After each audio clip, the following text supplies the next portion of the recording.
yung kanyang pag-amin sa maraming bagay na napanood at napakinggan nyo nga.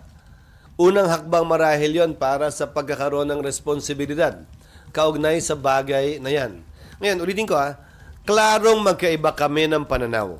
At marahil magkaiba ng pananaw sa marami sa ating mga kababayan. Noong unang panahon, kaya sumikat, ika nga, o lumakas, sabihin mo na, ang mga rebelding grupo sa ating bansa. Dahil takbuhan sila ng naapi.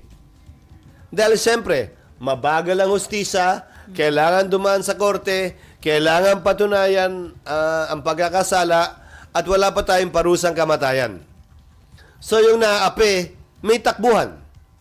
At agad nakakakuha ng hustisya, sabihin lang nila, siya yun eh. Agad makakakuha ng hustisya. Hindi ba parang nakakagaang ng pakiramdam yan sa ilan? Subalit, isang malaking subalit, sa parte ng gobyerno, hindi pwedeng maging ganon ng gobyerno. Mahirap man, matagal man, mabigat man, trabaho ng gobyerno, tiyakin na susundan ang tinatawag nga nating due process. Ulitin ko, Article 3, Section 1 states, no person shall be deprived of life, liberty, and property without due process of law. Hindi porkit nakita ko talaga, napanood ko sa yon, kailangan pa rin pagdaanan ang tinatawag nating due process. I think I've told this to some of you, but I don't know if you've heard this from me before. Alam niyo kung saan nagsimula, sinasabi ng isang may akdaang due process, nagsimula yan sa Biblia eh. Sa kwento ni Cain at ni Abel. Sa kwento ni Cain at ni Abel, di ba, sinong pumatay kanino? Si Cain ang pinatay ni Cain si Abel, di ba? Kung maalala niyo Biblia, magkapatid. Hindi doon nila na-cover, sir. Tumatakbo. Alam ng Diyos ang nangyayari sa buong mundo. Ang tao sa buong mundo noon, 4 pa lang. Eva, Adan, Cain at Abel. Di ba? Pagkatapos patayin ni Cain si Abel, tumatakbo si Cain. Anong sinabi ng Diyos na nalalaman dapat lahat? At Diyos yan, Bakit ka tumatakbo, Cain? Anong ginawa mo? At nasaan ang kapatid mo? Doon niya sinabi yung popular at kinokot palagi na, am I my brother's keeper? Nasagot. Responsibilidad ko ba ang kapatid ko? Ayon sa isang may akda, yan ang basihan ng due process. Alam mo man yung ginawa, kailangan mo pa rin bigyan ng pagkakataong mapakinggan, kailangan mo pa rin bigyan ng pagkakataong sumagot. Lalo pa kung hindi mo alam at kidwento lang sa'yo. The process may be long. The process may be difficult. Some of you may not appreciate it and may think na pag ako may kamag-anak na inapi, gusto ko may matatakbuhan ako na agad ako mabibigyan ng hustisya. Bakit hindi? Baka naman ganun tayong lahat eh. Pero, mararamdaman mo lang yung halaga ng due process kapag ikaw na mismo yung inakusahan.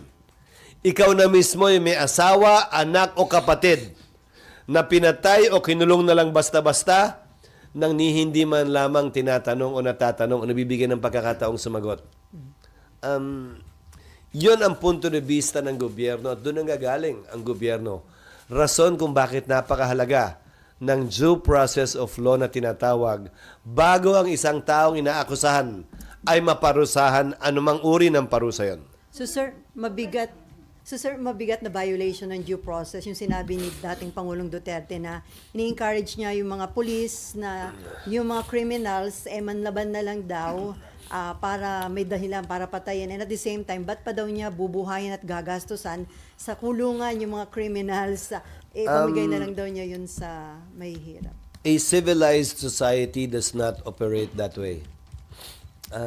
And I believe that we are a civilized society. Ay, sir. Okay, may Sir, isa na lang sa akin. Sir, yung inaako niya yung responsibilidad sa lahat daw ng successes Nandun ka pa. and shortcomings Nandun no ka pa nga. drug war. Sir? Nandun ka Nandun pa. pa ako, sir. Sir, yung parang inconsistent lang, sir, yung nung pinapaako sa kanya ni Senator, tinatanong ni Senator Risa, are you claiming responsibility for the death of Kian De Los Santos and others who died in EJK? Ayaw na niyang i-claim yun, sir. Sabi niya, I will not claim anything from specific cases. Again, katanungan ko rin yun. Paano mo i-operationalize yung pag-ako niya ng responsibilidad na ilang ulit makailang ulit niyang sinabi kahapon? Dadamayan ba? Sasamahan? Aakuin ba? Command responsibility ba? Hindi ko alam. Dahil sa ilalim ng command responsibility principle ng ating batas, hindi absuelto yung sumunod sa isang illegal na order kaugnay ng krimen. Okay, Cecil and then Amor. So sir, ang mangyayari, parang rhetoric lang yung sinabi niya kahapon kasi hindi naman magagamit ng mga police in defense na sumunod din ako sa Again, nais kong basahin at tingnan, pero curious din ako, paano nga ba ma-operationalize yun? Hindi para sa akin na sagutin yun. Marahil, sabi ko nga, unang hakbang ito sa pag-operationalize niya nun. Pero hindi ako pwede magsalita para sa kanya. So sir, another point, yung sa house, iba yung focus nila, tapos parang dito, naging avenue nung isang police na sinabi, he was forced to say something against. Paano yun? Parang pinagbabangga. Actually, naguluhan ako doon. Saan ba galing yun? Hindi, saan ba galing yun? Ba't biglang... Si witness Invited. ba to? Dala nila ba to? So how do we ano yun way? Taga rin yata. Kaugnay ng EJK. So, Hindi, sir. Pinupuwersa daw siya. At saka Abante. may pagkakadali niimbita rin naman siya sa Quadcom. May pagkakataon siyang ulitin yung kanyang pinanumpaan na salaysay dito, doon sa Quadcom, at harapin mismo yung mga inaakusa niya na di umano namilit sa kanya na mag-execute na affidavit. Pero- Hindi ko na subaybayan yan. Pinirmahan ba niya yung affidavit? Hindi po, hindi na daw pinakita sa kanya. So, kinukwento lang niya na nagtangka. Pinressure. Hindi, nagtangka. Hindi nagtagumpay. Kumbaga, attempted. Pero so hindi yung pwedeng maging dahilan para magkaroon ng rift between Senate and House dahil may inaakusahan yung resource person dito na ilang Hindi congressmen. naman dapat. Dahil, ulitin ko interchamber courtesy dictates na hindi namin, kung sakasakali, puwersahin ng sino mang mambabatas na inakusahan dito na mag-appear, mag-attend, tulad lamang naman ang ginagawa ng Kamara kay Senator Go at Senator Bato. Hindi rin sila pwedeng puwersahin mag-attend. Pero pwede naming imbitahin yung nag-aakusa.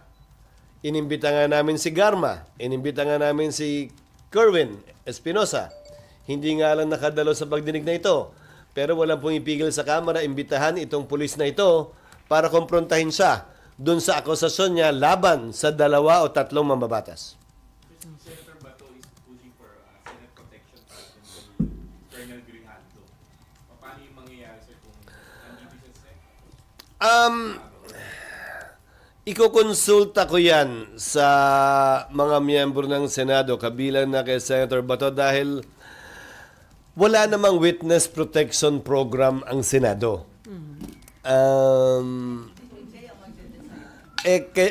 Issue na rin yan ng panahon ni dating Pangulong Arroyo, naalala nyo? Wala namang, may mga testigo kami kaugnay na impeachment laban kay dating Pangulong Arroyo. Naalala nyo? Minority pa kami, hindi kami majority sa Kamara. So, kanya-kanyang hugot na lang ng paggagastusan para maprotektahan yung testigong gusto naming protektahan. Dahil